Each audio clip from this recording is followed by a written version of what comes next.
Jamaica's under-21 netballers will not get the chance to parade their skills on the global stage this year as the 2021 Netball World Youth Cup, which had been set for Suva in Fiji, has been cancelled. Spencer Darlington tells us more. The International Netball Federation, which announced the cancellation on Friday, said the difficult decision was made by the INF board at their meeting on March 12 after taking into consideration all the risks related to hosting the event during the ongoing COVID-19 pandemic.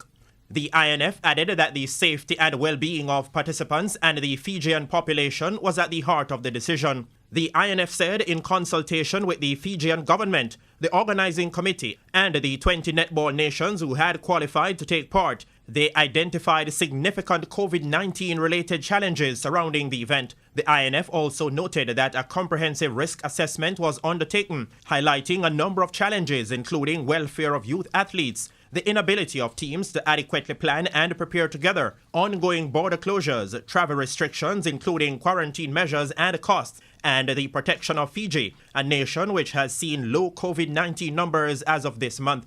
Jamaica's under-21 players had only recently returned to specific practice sessions in small groups under the guidance of Coach Annette Daly, who sought to put the cancellation into perspective. We are going to meet with the ladies officially, but for now, training continues. So for this, there is some benefit in it happening. We're looking at developing the ladies because for the senior program, we do need a base that can pull players from. So although we will work towards the championship and this happens, we are taking it in stride.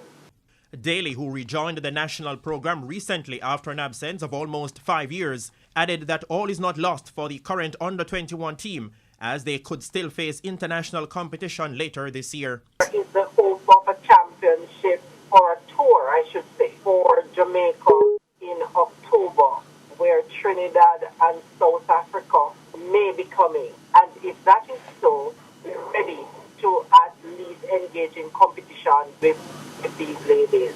Fiji was slated to host the second staging of the Netball World Youth Cup from December 2 to 11 after the event had been postponed from June due to the ongoing COVID-19 pandemic. Spencer Darlington, TVJ Sports.